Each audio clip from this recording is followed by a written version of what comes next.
लोकांना पाणी असलं म्हणजे पुरून त्याचे दुष्काळ हाच एक मोठा. आता लोक काय करतात माहिती आहे का, त्यांचे जे कार्यकर्ते आहेत काय म्हणजे चाहते ते काय म्हणतात का, यावर्षी सगळीकडे दुष्काळ पडलाय हो, पुरंदरमध्ये तुम्ही कशाला नाव सांगता? पण ज्या टायमाला दुष्काळ पाठीमागं पडला होता दादा काय म्हणलं मुतू का आता पाणी कोणता दादा? पवार दादा, पवार दादा, अजित दादा. अजित दादा. हां, पुरंदरला लय घर नाहीत, रोज मुतत फिरावं लागेल नाही का म्हणजे पुरंदरला बरं जागोजागी असा मोठा दुष्काळ आहे की पुरंदरमध्ये तुम्हाला सकाळ संध्याकाळ फिरावं नाही लागेल, का धरणं भरत किंवा तलाव भरत. ही त्याला भाषा पटली का? नाही, हे योग्य नाही. नाही का दुष्काळातली जनता टाव फोडते, जनावर टाचा घासून मरतायत, लोक पाणी पाणी करून वनवन फिरतायत. आणि आता ते जर पाणी शिवतारे पडले ती पाईपलाईन येऊन पडलेली होती मला माहिती होती, ती पाईपलाईन ह्यांनी जर केली असती तर पुरंदरला पाणी सुटलं असतं आणि निरंतर दिला जर सुटलं असतं की नसतं. म्हणजे जगताप साहेब तुम्हाला असं म्हणायचं आहे, पुरंदरला जर पाणी पाहिजे असेल तर पुरंदरचाच खासदार करावा लागेल. आपण ते पुरंदरचा खासदार किती वेळा 2 वेळा झाला ना, पण असं पाडापाडी करतात हो. नाही, आमदार पडापडी झाली, खासदार तर घराबाहेर कधी नाहीच ना. पण पहिल्या टप्प्यात जर नवीन कोण उभं राहिला, पहिल्या टप्प्यात लोकांनी त्याला दिल्लीत पाठवला तर सगळी कामं टप्प्यात येतील ना. लगेच टप्प्यात बरोबर, तुमचं म्हणणं बरोबर, मला पडतं. पुरंदरच्या जनतेला पाहिजे पाहिजे बरोबर की घराबाहेरचा उमेदवार पाहिजे, त्याच घरात आम्ही किती वर्ष मतदान करायचं. मग आता लोकांना फसवण्यासाठी कसं करतात, एकाच घरात 2 द्यायचे, इकडे दे नाही तर तिकडे दे, पण बाहेर देऊ नको. हाच प्रश्न आहे. हा डाव पुरंदरच्या लोकांना कळतोय का? भोर, इंदापूर, दौंडच्या लोकांना कळतोय? नाही काय करायला पाहिजे लोकांनी? बाहेरचा उमेदवार दिला पाहिजे. म्हणजे मतदारांनी ठरवायला पाहिजे की हे आता बाद झालं, मतदारांनी म्हणजे आपण नाथाच्या दारात बसलो, कंटाळा असते या हे काम होणार आहे, आपण बोलतो ना ते खरं आहे. परिवर्तन होणार, बदल अटळ आहे. हां, बदल अटळ. अटळ आहे. आणि कामाचा कोण? टेलिफोन.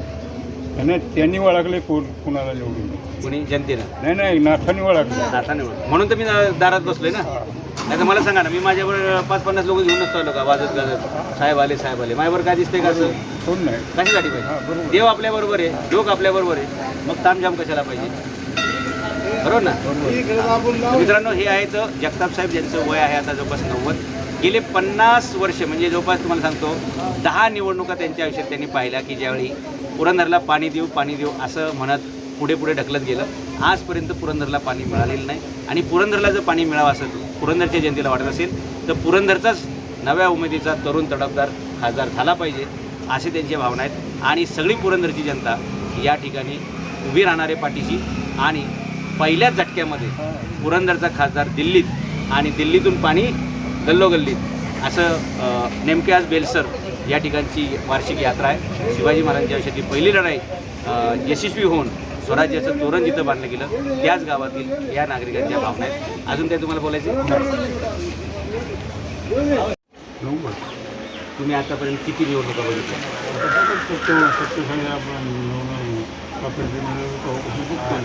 तुम्ही त्या ऐतिहासिक गावचे नागरिक आहात, तिथं शिवाजी महाराजांच्या आयुष्यातली पहिली लढाई झाली, बेलसर खळद, बरोबर? या बेलसर गावामध्ये तुम्ही आहात. आज किती वर्षापासून पुरंदरचे लोक पाण्याची वाट बघतायत? नक्की काय प्रॉब्लेम आहे, काय येत नाही? ही काही अशी फसवफसवी चालली त्यांची, ते आता करून कोण फसवतंय? पॉवर कंपनी फसवते, दुसरं कोण फसवतं? ते म्हणतात पुढच्या वेळी तुमचं काम करू. करतच नाही ते. निवडून आले की पान पलटी. हां, निवडून आले यायचंच नाही, बघायचंच नाही. हां, मग अर्धं ते गुंतवणीचं काम त्यांनी अर्धं ठेवलं ना, शिवतार्याला पाडलं ते काम अर्धं राहिलं. मग ते पाणी चाललं ना पुन्हा विहीरमध्ये चालले खाली बारामतीला, अशी घटना आहे. म्हणजे शिवतरे बापूला पाडायचं काम एवढंच होतं की हे पाईपलाईनचं काम पूर्ण झालं नाही पाहिजे आणि पाणी पुरंदरला मिळालं नाही पाहिजे. आता पुरंदरच्या जनतेने काय करायला पाहिजे? नाही पण पुरंदरची जनतेने त्याला मोटर द्यायला हुसकावून लावलं पाहिजे. कोणाला? पवाराला. पण ते 2 उमेदवार घरातले उभे आहेत ना त्यांची. 2 म्हणजे कोणत्याला म्हणजे अशी घटना घडली ना, म्हणून असल्यामुळं मोटर द्यायला पाहिजे. तर कुणाला द्यायचं काय करायचं? मग आता ते असं त्यांनी असा खेळ केला आहे की तुम्ही ह्याच्यावर नाराज असाल तर ह्याला मत द्या किंवा ह्याच्यावर नाराज असेल तर ह्याला, पण आमच्याच घरात द्या. मग आता काय करायचं? म्हणजे आता तुम्ही सांगताल त्या पद्धतीने बरोबर, तुम्ही नवीन उमेदवार आहात ना, मग तुम्ही सांगताल त्या पद्धतीने आम्ही चालू ना. हां, बरोबर आहे. आणि आम्ही स्वतःच पवाराला कटाळून गेलो. बरं, आता विश्वास राहिला नाही. ते निवडून आले ना की पानपलटी ती येत नाही जात नाही, असं होतं. मग नवीन उमेदवार जर पुरंदरचा असेल तर पुरंदरची जनता खमक्या पद्धतीने त्यांच्या मागे उभं राहील का? येणारच. बघा मी काय सांगतो, ही नाथाचं काम जागृत आहे. आणि त्या जिजाऊंचा वारा जर उभा राहिला तर जनता त्यांच्या मागे उभी राहणार. येणार कवा येणारच नाही. बरोबर. पुरंदरची जनता एक बाजूने मतदान देणार. हा? कवा कारण कंटाळले आता नको बाजार आता पुढची पानं पालटी नको. जे ते मतदार असतात म्हणतो हे जमलं आणि हे स्वार्थी ठरले. एका घरात 2 उमेदवार म्हणजे स्वार्थी ठरले. एक राजकारणात काय स्वार्थी करतात, जनतेचं काय भलं करत नाही असं सगळ्या मतदारावर करून चुकलेलं. हां बरोबर आहे. आणि जर कोणी उमेदवार उभा राहिला आमदार झाला तर दुसऱ्या वेळी त्याला पाडायचं हेच काम म्हणजे पाडणे एवढंच काम, उभं काय करायचं नाही. हा नाही. मला सांगा, अशोक टकडोला निवडून आणलं, दादाला पाडलं. कोणा अशोक टकडोला येऊन दिला का? नाही. असे किती आमदारांची पाडापाडी केल्या? आता काही एवढं जाणार ते म्हणजे पुरंदरचा विकास नाही आला पाहिजे. हा म्हणजे तो माणूस राजकारणात टिकला तर तो पुरंदरचा विकास करेल, त्याला टिकू द्यायचा.